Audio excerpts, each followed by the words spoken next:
Hello, everybody, and welcome to the ROI podcast. I'm your host, Rich Fernandez from SIY Global, and I am really thrilled today to have Nichol Bradford with us, who is an incredible innovator and thought leader, practice leader, investor, researcher. There are so many things to say about Nichol.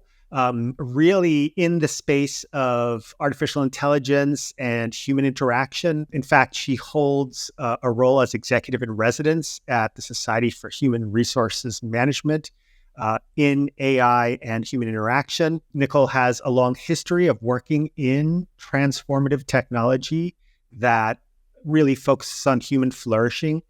Nichol, you're a co-founder and partner at Neuremia Collective, early stage venture that focuses on human wellness technologies. I met you through the Transformative Technology Conference and transformativetech.org, which you're a co-founder of. And just for the audience, because they don't know you, but I know that you were a senior executive in interactive entertainment. Prior to all of that, working for companies such as Epic Games, Activision Blizzard, Vivendi, Disney. So, and you've also covered a span of roles, right? From strategy to operations to marketing to production. So you've kind of seen all ends of kind of the tech space. Finally, of course, you're a faculty at Singularity University, a trustee of California Institute of Integral Studies, and adjunct faculty and lecturer at Stanford. So we're just thrilled to have you here with us today and all of the expertise you're bringing. So Nichol, welcome. Thanks for having me. It's nice to see you again. Yeah, it's been a little while. I think I first met you at an event that did focus on transformative technology. And just so for the audience to help get their head around that, how would you describe transformative technology kind of in a very basic way? Yeah, I mean, the transformative part of that comes from the idea of human transformation, the idea of a human being becoming happier and healthier and more fulfilled. And what is that process? So specifically what transformative tech is think of it as technology that strengthens what I call the human mesh. So mental, emotional, social health, and human performance. So MESH. So technology for the human mesh. And so that could look like technology to help with mental health, emotional health, social health. It can look like your Oura Ring, because if you can't sleep, you can't be well as all of the, mental health platforms that are starting to come out. So it's a broad definition, but the journey to one's flourishing and fulfilling one's human potential is actually an act of transformation, a process of transformation for which there is a role that technology can play. And that's what transformative tech is. Great. That is super clear. Thank you. I really appreciate that way to describe it. And if we can, I feel like we just jumped right in, like, hi, how you doing? You're good. Where are you? All that stuff. We probably have that covered. But there's so much to say about this. I think it's just exciting to dive in. So, sorry, I just went straight there. But it's great. And the role that technology has to play is one of the things you said in the human transformation. Going forward, where do you see the opportunities? And then where do you see the risks? Well, just to give a little background, when I got into transformative tech, one of my early premises was that it wasn't necessarily that tech is bad. It was that it's not good enough. It's just not good enough.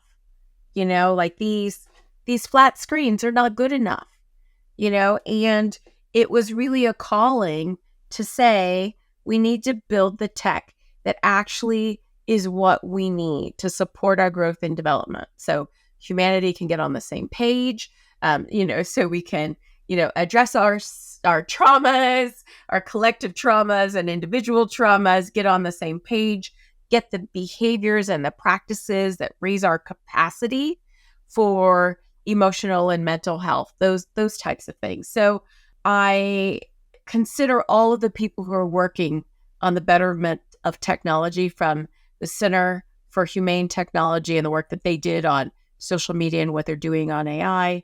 And like, I consider us all on the same team. So they're over there, fighting the good fight on making sure that the harms are addressed. I think there's going to be, especially around like bio and neuro data, and there's some significant things of which there'll be a combination of like regulatory and some other things. My focus is on, knowing that those people are doing that. And then also a little bit later, I'll tell you how I advise founders and companies to be ready for the moment. But, the interesting question is like, how do we really use it?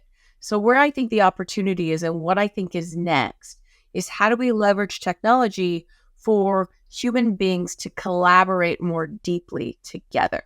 And there's some interesting things that, are really only possible now, and very relevant for enterprises and teams, that technology is enabling, that we're just at the very beginnings of, around collaboration, because email is not collaboration, and No. neither is Slack. Exactly. Like, it's not. It's basically like smoke signals. Like, I'm over here saying, "Hey, Rich," but I'm just doing it at my computer and like sending you tons of stuff. Yeah. And so, but Yeah. like really deep human collaboration. How do you have the wisdom of, how could an organization, a 500-person organization, really get the wisdom of those 500 extraordinary people, but with the quality and density of, 5-person deliberations, because any meeting that's got more than 5 people is not a meeting. It's something else useful, for its purpose, but not where you're going to get like the deep thought. So I think the real opportunity is around human collaboration, human collective intelligence. And then, where the mesh supports that is that, think about the number of times you've been in a meeting and there's, an argument over the budget, but it's not really about the budget. It's like thinly veiled mommy daddy issues, between people, Yeah. it's not about the budget. And so, when we think about, as humans, we have some very real problems to solve. We need to solve climate change. We need to address income inequality. We need to understand the future of work. We have to redesign work, reinvent workforce. All of these things, like they're tricky, complex problems, and we have to be able to collaborate and communicate and trust one another. And it's my opinion that you have to have a strong mesh to be a real leader in doing that. And remember, again, the mesh is the acronym for, again, you said it earlier, mental, emotional, social health, and human performance. Love it. Yeah. And all of those are interconnected. You really can't have necessarily one without the other. And technology has perhaps an important role to play in that. I know that is one of your operating principles for everything you do. The technology actually does have a role to play in mesh, in human thriving. Well, it's like we're so, one of the things that I think people do is there is this implicit assumption out there that humans are the best they will ever be. Because when people are talking about harms, they always talk about the lowest common denominator. And yes, that is true, but it's not the best that we'll ever be. I think a really great example is that today, the bulk of the world believes that slavery is wrong. Now, there's still 100 million people who are being trafficked, and that's a problem. But if you go back 1,000 years, slavery is pretty common, and most people thought most societies, it was integral. And so people today, we're in a better place than we've ever been. Is that what you're saying? Well, we definitely are in a better place than we've ever been. Like the U.S. murder rate is the lowest it's been in 7 years. And so we're in a better place. But the thing is it's sort of like the point I wanted to make is that, we're really clever and we're really curious. And so, we have to point our curiosity towards building the things that help us become better, building the things that help us, think differently, think together, and continue to, evolve. Like the concept of a liberal democracy is a new thing, and we came up with that. So, so it's just this thing that if we have the belief that technology can play a role in helping strengthen the mesh and enhancing collaboration and connection so that we can solve the biggest problems that are facing us in the world and also in organizations, we can iterate towards understanding and developing what those things are. But first we have to believe it and point our curiosity that way. Right. Because and what I heard you say is that because the technology is not good enough at this stage, right? Not that it's not bad, it's just that it's not good enough. And there's so much more to go to be able to harness these capabilities towards mental, emotional, social health, the mesh, as you say, for human performance and thriving. So in that regard, one of the really interesting things that I know you're doing is that you are an executive in residence at the Society for Human Resources, specifically with a focus on AI and human interaction and the possibilities that creates. So can you tell us about that work and some of the things that you're seeing emerge as you dive into that domain? Absolutely. I am so excited to be working with SHRM.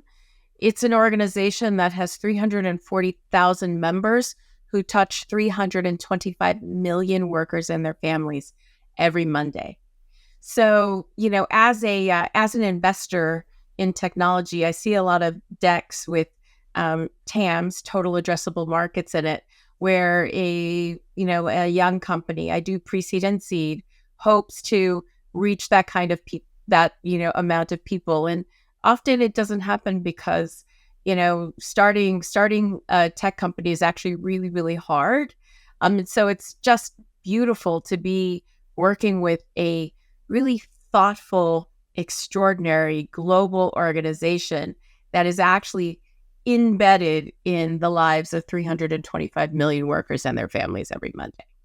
So I love that work. How this came to be is that, so I've been in tech for 20 years, and the first 10 have been in consumer-facing software, and that's the game stuff that you talked about. And I oversaw one of the things I'm most known for was being the head of operations for Blizzard Entertainment for China.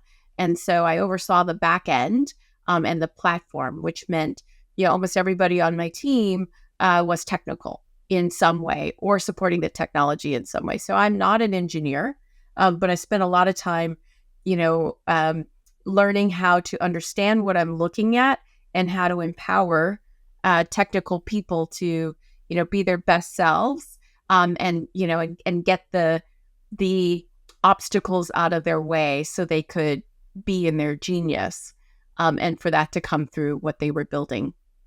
And so 10 years in pure tech and then, or consumer facing tech, pure tech. And then I went on a meditation retreat, which is, you and I share a love of meditation. And I had a really powerful experience, which included, having such a strong experience that, prior to that, I would have to say I felt very lonely. And then after that, I felt very connected. And so I wanted to really bring that to everyone because, I have a very democratic orientation, by the way, to technology because my dad was a plumber, so I'm from the middle of nowhere, right? And, when you go on a retreat, if it's, most of the world is working.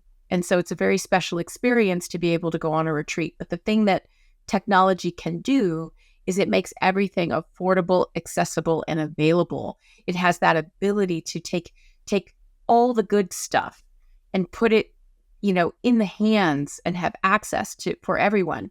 Now we have to do that intentionally, and we have to, we have to be mindful and responsible, and we have to have, non-predatory business models and a bunch of things like that. But technology is the only thing that can do that. So my very first, thing was, technology for the mesh.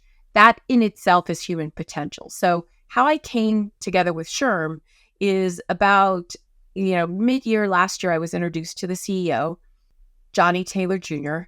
And it was at that time that SHRM was saying, this is going to change everything. It's going to change work. And we want to get ahead of how we think about, the intersection of technology and humans inside of organizations.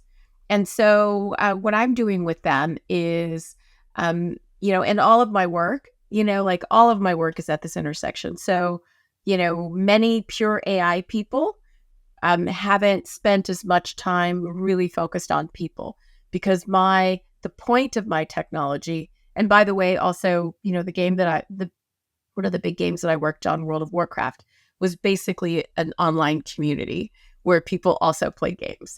Yeah.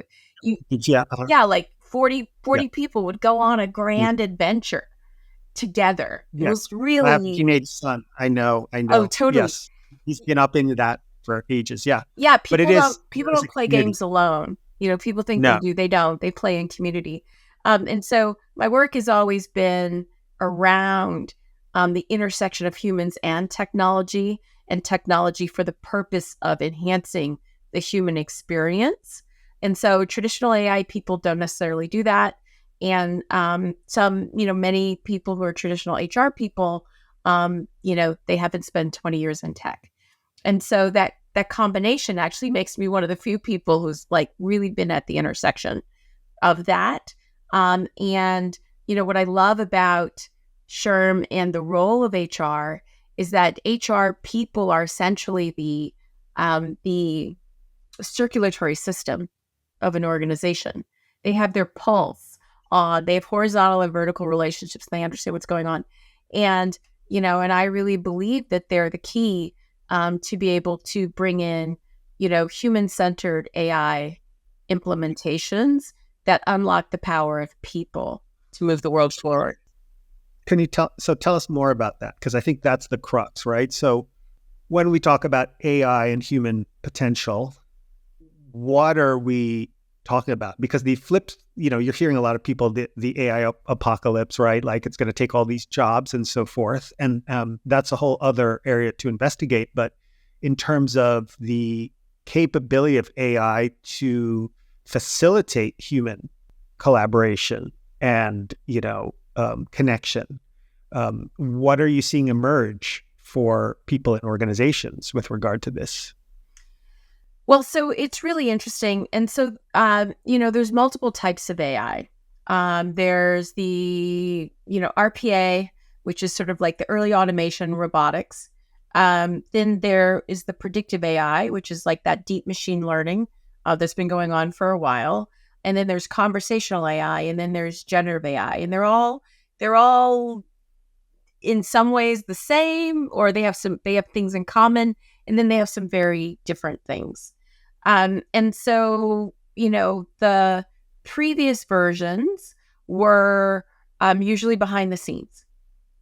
So you or I couldn't, sit down at our desk at whatever company we work at and start to have it do work for us. Now, people have been touching AI all the time. Like if you've got Siri on your phone and Alexa in your house, and if you're watching Netflix, you've been immersed in AI. So we all have been immersed for like 15 years, Yeah, absolutely. It's baked. It's baked in, to your point, right? Like we don't realize we're not actually prompting it and directing it as much. I mean, it's kind of reading us, and it's been programmed to do that, but we're not interacting as much. Now it's sort of disintermediation, as they say. There's another round of disintermediation almost, right? Where we're right there at the coal face, as they used to say in an old mining paradigm, right? Working it. Well, now you can have it do work for you, and you can iterate that work very quickly and direct it and shape it. And coming up soon, you'll have an agent that will do multiple things for you, and do different processes for you. So it's going to get, even more powerful for what it can do for you, Rich Fernandez, as an individual, for you, Rich Fernandez, as a team lead. And then, what you're going to see in organizations is you're going to see a combination of all four types of AI. Like the truly, the companies that really reinvent themselves and are truly transformative, they're going to use all of it to complement one another for different things. So that's one thing. But, I think the important thing to note is that on the generative side, we're still figuring out how it actually reinvents workforce and workflows, but I think there's a lot to learn from all the previous implementations. Depending on who you talk to, 50 to 80% of machine learning, predictive, RPA, all of that stuff, failed. And in the society of like data scientists, 80% of models are never deployed. So there's a lot of failure. So it's worth looking at what causes success. And so the things that cause success are three things: a catalyzing leader, a business orientation, and I'll explain that in a second. And the third part is change management, like old fashioned. Well, the part about buy-in and empathy and conversation, getting feedback from the organization. And so like those are the three things that success has in common.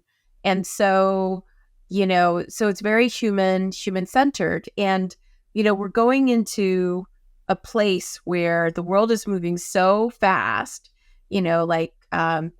companies are not rewarded just for efficiency anymore. Like if you look at the Magnificent Seven, Magnificent Five, what they're being rewarded for is growth.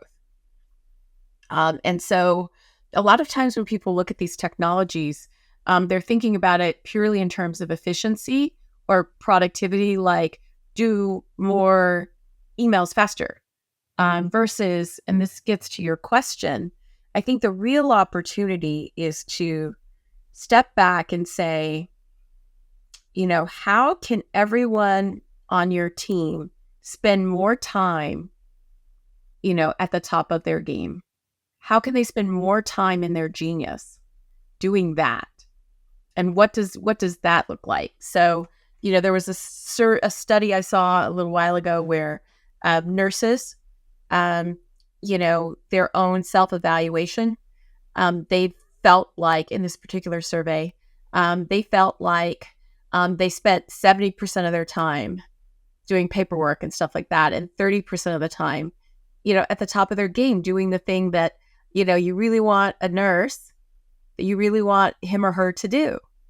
Can I ask you then, is the thrust of this that AI will kind of take care of the routinized kind of work tasks, workflows, and we can sort of be freed up to do kind of more of our superpower, our higher order, strengths and be our best? Is that part of the thrust of what you're I think that's saying? What the winners will do. Mm-hmm. Can AI also edge into that space where, like I have some friends that are therapists, right? And some of the talk I hear from them is AI is just going to replace us because it's going to get to know you so well that it'll be able to, index its massive catalog of all therapeutic interventions and spit out something that's fairly personalized for you I don't know the answer to that question because the technology could be that powerful, but do we think it's that impactful? I think that AI will have perfect answers, completely matched for you. But I don't know how satisfying that will be for you. So technology is relatively new. Biology is ancient. And there's a lot more that goes on. Like right now, I'm like, I don't know, I'm obsessed with gut biome and microbes and the microbiome, and like couples colonize one another. Did you know that? Now that I did not know, but it Wow. makes sense. It Yeah. makes sense. And there was a study that was done at this Israeli sort of lab university, and they like watched people go to conferences, and within about a half an hour after someone shakes someone's hand, they touch their nose and mouth. But they don't do it if they haven't. They don't do it if they haven't. And so some of the thinking is that like our bodies are collecting microbes. We need microbes. There's, several processes in your body that require microbes. There's things that we don't make and we can't eat, and microbes are required. So, we don't completely understand the processes of life, and our bodies, I think, are very integrated into that. And so, yes, there was a study where, they gave therapy answers to to people, and they said, which one do you like better? And they liked the AI ones better until they said, oh, this one's from an AI. And the people were like, well, I want the perfectly imperfect one. It's like, we really we have, very ancient biology that is about us being together, about us wanting to be together. Your mirror neurons are all pointed towards what is happening in that other human being. And, I think that for that to really, and this is just a guess, but I think for that to kick in for AI, the AI is going to need a body. And once it has a body, well, is it really AI? Like once it's got microbes and germs Start to call and other, everything, yeah, and we're the Borg, right? you Like, know, like what is it really, so, but that's a long time between now and then. But I just I'm not ready to give up on humans. And right. that's why I think the collective intelligence is really important, because we're still not on the same page. Like people talk about values alignment, human aligned values. It's like, well, we're not aligned. Yeah. So And I think that's a step.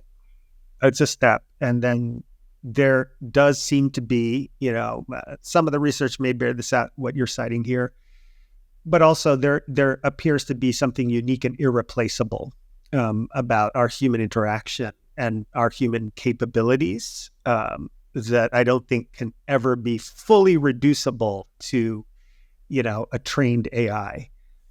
Again, that's just a little bit of a hypothesis on my part. Where do you come out on that? So what I'm saying is human interaction, these capabilities we have, the way they show up in organizations, in relationships, in therapy, whatever the venue may be, there are aspects of it that are unique and irreplaceable. And so AI won't sort of take over everything. There's another layer to that, which is sort of like, can it? And is that satisfying to you? Like one of the things that will happen is that by this time next year, or by the end of next year, I would say probably everything you see online is going to be, almost everything will be generated or in whole or in part. Today, the estimates are that half of the traffic on the internet is bot traffic, depending on who you talk to. And especially now once agents come online and you can send your agent out to do all of your, price comparison and everything, it's like almost everything's going to be generated. A ton of traffic's going to be bot traffic. We're going to be, searching by asking questions versus, restaurant near me. We're not going to do that. And so, what that means is that, curation is going to be very important. What you'll find is you're going to be interested in what, someone has to say, and the things that they bring to you, which might be generated or not. And so, human, a part of our biology from our hunter-gatherer time periods is that we're sort of prone to look for novelty, to look for what's interesting, to look for what stands out. And if you've already noticed that you're starting to get a little bored when you're reading things, like it's the early stage of that. Because like people talk about deep fakes and everybody using generators in their own voice.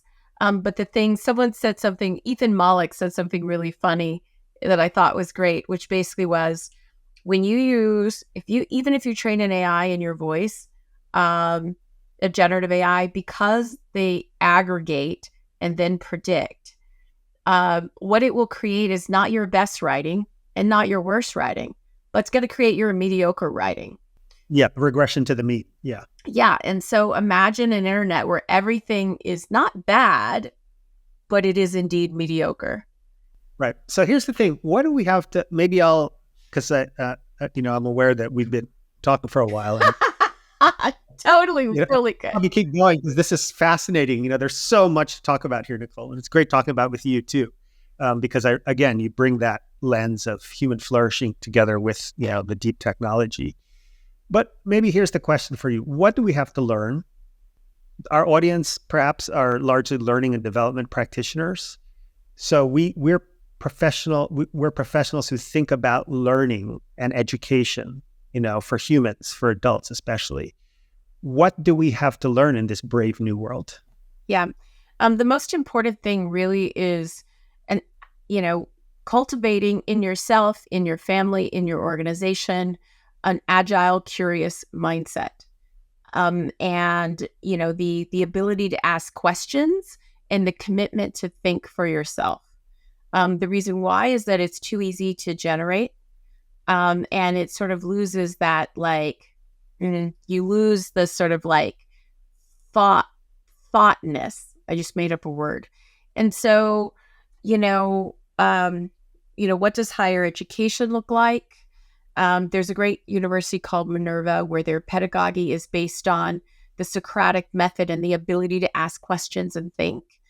So as a learning and development leader in an organization, you want to, hire for or cultivate or, reward and spark, agility, curiosity, collaboration, adaptability, because that's what's going to happen. In addition, a basic thing that everyone should know how to do is or understand, the way you should think about AI and where it's going is think about it like electricity. Think about it like as your organizational infrastructure, kind of the way that roads and highways are infrastructure in a country. And think about having a basic understanding of AI as, knowing how to read, like just a basic one, just like knowing how to read. And then from an organizational standpoint, how do you cultivate that from a learning and development standpoint? One, you have to, do awareness, and then you have to do exposure. The exposure leads to curiosity. The curiosity leads to experimentation. You have to think through how you want to manage the experimentation. Do you want to have a brand, a walled garden system? Probably a good idea to support the the experimentation. Then you want to sort of stack your experiments so that you actually create value for the organization. You want to get that institutional learning that raises the waterline for your organization. You want to understand historically what has made AI implementations fail and what has made them succeed. And then also what's unique about generative AI, because you can be a part of that process. Because, the real goal or the real win, here's what the winners will do. The winners will think of AI and find a way for AI to help them grow. And they will grow because they are empowering their people to spend more time at the top of their game. And they will create a change management process that allows where the people help them with that reimagination in a way that serves the business. That's what the winners will do. So the L&D people are essential to this process because they're the ones who help retain, capture and retain firm knowledge. And firm knowledge is critical for AI maturity. And what do we win? What do you win? The win, what? Like, what are they winning? What does winning mean in this? Well, I mean, in this success narrative? is different for every company, whether it's, market share or, all of those things. But I think the most important thing is, do you truly serve your clients? You like the word clients over users because I think users cultivates the wrong relationship with people. But it's like, do the people who use your products, do they love you? Do they trust you? Do you make their lives and businesses better, in a meaningful way? And I'm gonna. If can I challenge you for a second Wow. on that? Because I want to suggest that it's sort of like Plato's cave, right? Because the person who said, "Oh, that person who stepped out of the cave and said there's this land of sunshine and like a big vast world out there," are crazy. That was a trusted leader, and that's why everyone stayed in the cave, right? And so I want to make sure, I want to encourage us, and I don't know what you think of this, but I want to encourage us to think about, well, actually, I kind of know what you think about this. That's why I wanted to talk to you about this, which is that in the service of kind of the betterment of the world, right? It's not just about the market share, of course, and those things, but it's about this kind of broader remit that it can also help us, like you said, be the top of our game so we can be the best as collectively as a species and the best as a from planetary health perspective. Right. I think collectively, absolutely. And also people vote with their values around products. Like that's already starting to happen, and so, as technology starts to make it easier and easier for people to start things, old incumbents are going to be really challenged by upstarts that completely align with the values of consumers. Also, the Yeah, other thing that's happening that many people are not tracking, like if you're looking long term, is that we're at 8 billion people. We're going to go up to 10 billion, and then there's going to be a massive population decline. And it just has to do with how many people have how many children, who then have how many children. That's, regardless of what happens with climate, that's just what the numbers are now. And there's really no way to change it. And so, sort of what that means is that, loyalty, or brand appreciation, alignment. How are you serving the world? What are you doing? What are you contributing to?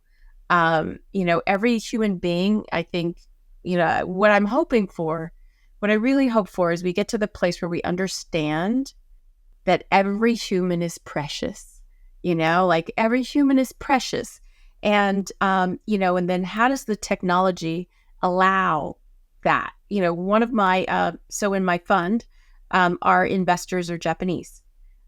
Two of our big anchors are Japanese. So I spent a lot of time in Japan or talking to people in Japan, and they now sell more adult diapers than baby diapers. And the median age is 50. And it's interesting, you would think for mesh technology, they would be the most focused on, like, hey, how do we support such an elder population when, the population pyramid is inverted? And they absolutely are thinking that. And also, they're like, our young people have to flourish. They have to flourish. They have to become their best selves. They have to flourish. They have to be empowered. How do we use this technology to allow those young people, to be and do everything? Because they're thinking, one of the beautiful things about Japan is they think very long term, and so they're like, they're, weighing with these questions. And so, that's going to happen to every country in the world. I think it's 2050. There's only going to be 4 countries in the world that do not have an inverted population pyramid. And there's 4 countries in Africa. And that's it. Yeah. So, the wider question. So how do you win? So there certainly is like the interim, how does a company win? or how does a team win? But then there's a longer thing about like, how does humanity win? And how does technology allow us and support us in doing that, in creating a world, that is, better for all. And we can vote with our values. I love that. So maybe we'll leave it at that, Nichol. So much to explore more, but we've already said a lot, and hopefully this was really impactful for the audience. I know for me, I just appreciate your very deep and also broad perspective. So thank you, and thank you for continuing to do the work you do in the world of really seeking ways for technology to help us flourish. It's needed because it's not good enough, as you say, and it could be way better, and we can continue to grow and be better. So thank you for being a champion for that, Nichol. My pleasure. And then, pretty shortly with SHRM, we're going to be releasing white papers on maturity models and AI implementation processes that are very human-centered. And so everybody look out for those. All right. We will do that. Nichol, thank you so much. You could find Nichol online and on her website as well, and learn a little bit more about her at nicholbradford.com, and onward and deeper we go. So thank you so much, Nichol.